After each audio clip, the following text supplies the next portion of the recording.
Mga kasama, siya po ang basurerong naging hari ng Tondo.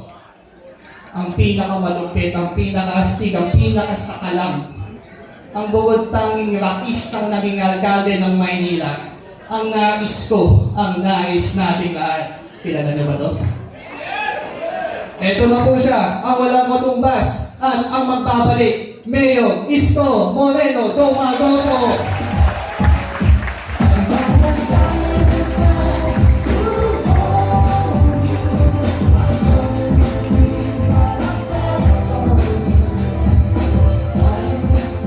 Thank you.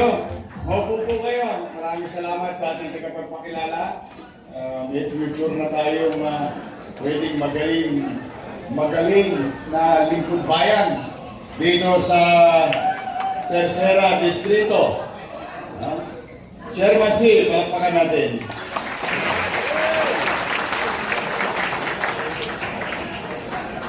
Sabi sa Cantonese, pasensya niyo na ako kung mali ang pagkakabigkas ko. Ang mga anak ko lang ang magaling mag-Chinese. Opo, yung mga anak kong lalaki magagaling mag-Chinese yun because they are graduate of Xavier School. Mga batang Xavier yan. Matry ko Kong Hei Pak Choi. Sabi sa Cantonese. Tama ba? Gong Si Fat Kar. Patsai. Tama ba? Kong Hi Huat Sai. Kong Hi Huat Sai. Sa akin naman mga Pilipino, Pengi Tijoy.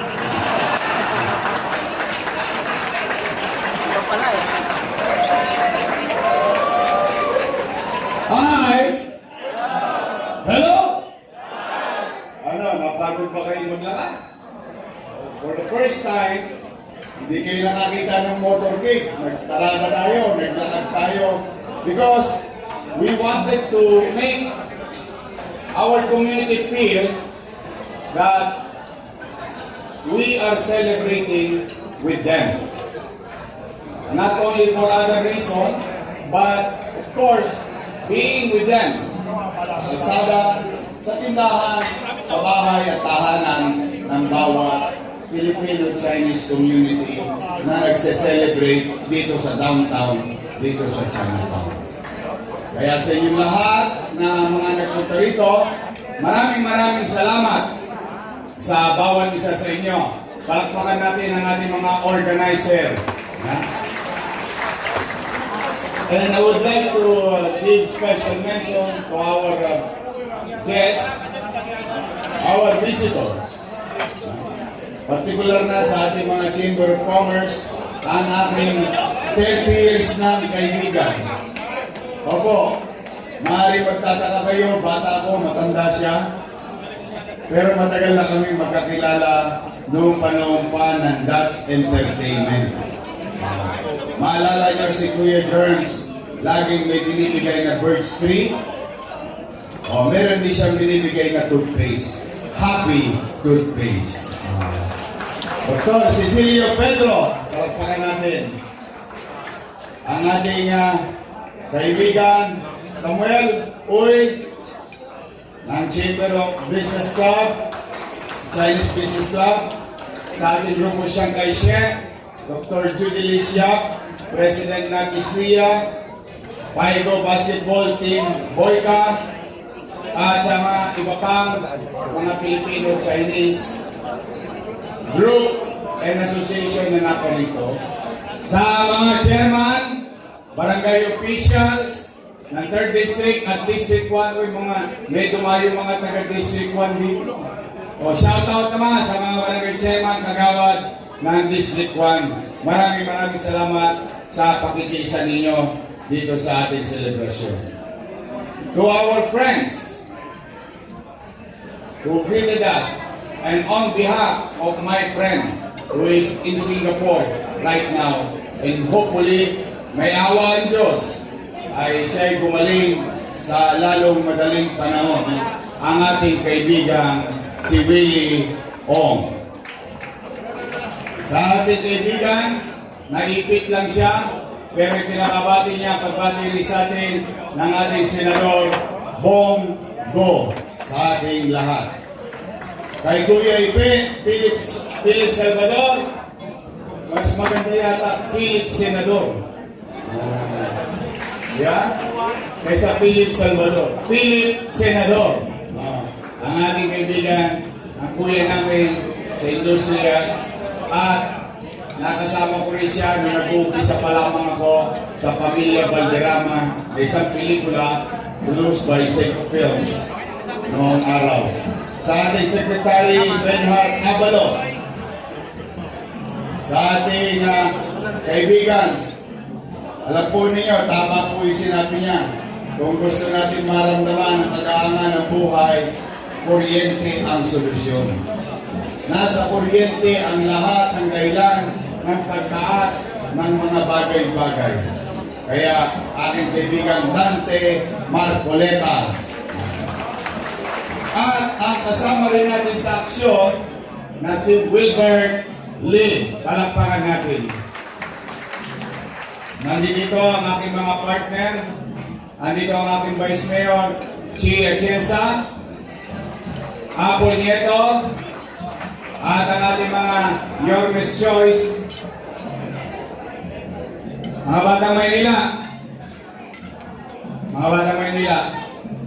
Pagkatapos nyo kumain, meron siyang ihanda. Meron siyang cookie. Natikman nyo naman ang cookie ni Mocha? Mamimigay siya mamaya. Masarap yun. Bilang dessert after natin mag-lunch. Nandito Chris Tagle, Rolling J, at Bong Alvarez, at ang pinakapogi sa lahat, mas pogi pa kay Letlex Sarkal, Tol Sarkal.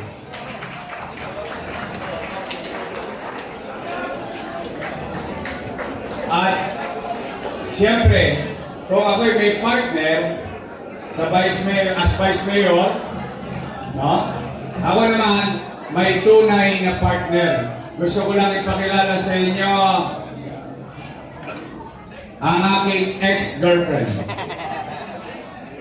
Opo, ito bihira lumabas to. Pero para sa ating mga Filipino-Chinese community, no? Nakiisa siya, naglakad din siya. Ang aking ex-girlfriend na ngayon ay misis ko na. Miss Daini Dumagoso.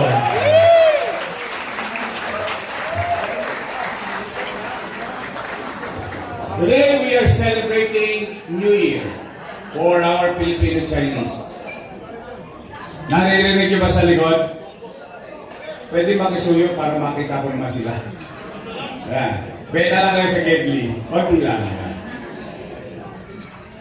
Sa mga full-blooded na kapwa ko Pilipino, this is for you. I would like to remind you our long history and heritage with our Filipino-Chinese community here in Manila. One, it's the largest in the world. It's the biggest Filipino-Chinese or Chinatown in the world. But to my fellow full-blooded Filipino, maybe hindi lang natin napapansin. But let me take this opportunity to share to you the name Ongpin or Ongpin Street. Mas kilala natin sa Binondo. At hindi natin pwedeng kalimutan ang bagay na ginawa niya sa kanyang kapwa Pilipino. Si Roman Ongpin is a Filipino-Chinese individual. Of all his resources and ability,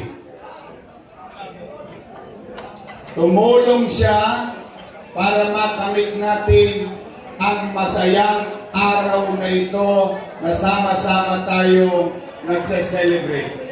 He spent all his resources to help the revolution, the Filipino Revolution against the Spaniards and American. Just so you know. In fact, if I am not mistaken, Mr. Ongpin, may he rest in peace, dahil at binurod na pinanandigan niya na siya lang ang Pilipinong Chinese na laging nagsusuot ng barong, ang pambansang damit ng Pilipinas. Yes, it's true. That's why I would like you to give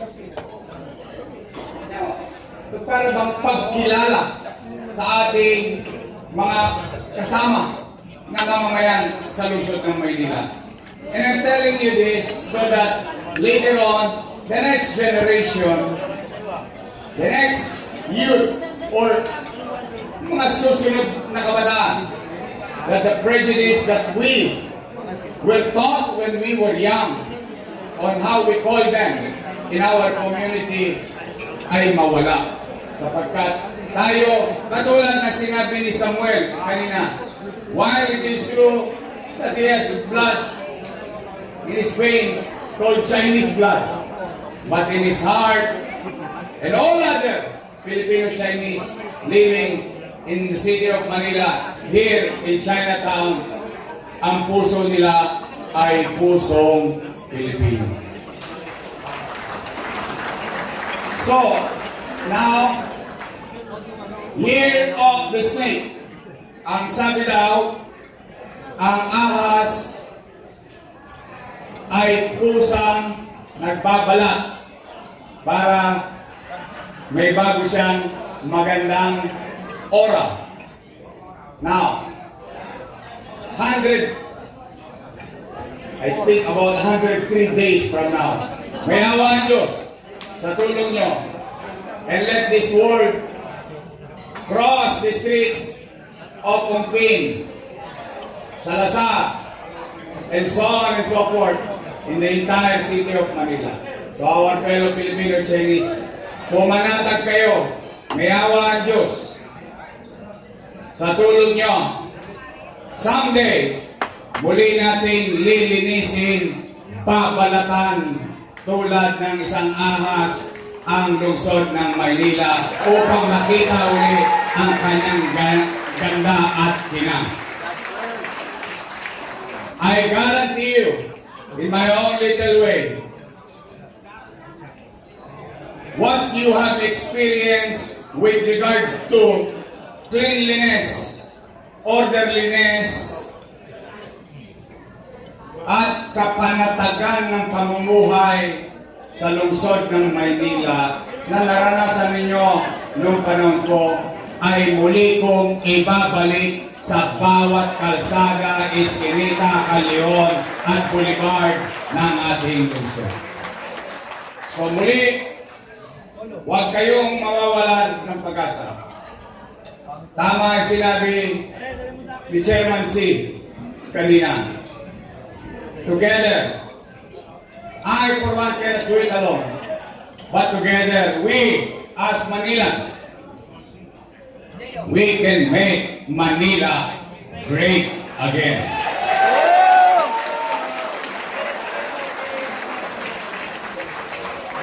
Lastly, to the business community who have experienced abuse from City Hall, I know most of you have experienced such thing nowadays. Pumanatag kayo, pagpapahingayin ko na sa City Hall ang makakati ang kamay.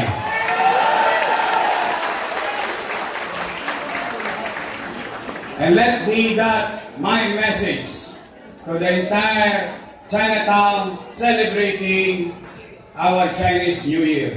And that can be a message to the entire city of Manila, to every businesses, to every taxpayers of the city of Manila. Sisinupin natin, ibabalik natin ang sigla, bango, kaliwalasan, kapayapaan, kapanatagan sa lungsod ng Maynila. Happy New Year sa bawat isa sa inyo. May awa ang Diyos, makararaos tayong muli. Maraming salamat. Pagpalain nawa kayo ng buong may kapal. Manila! God first. Thank you.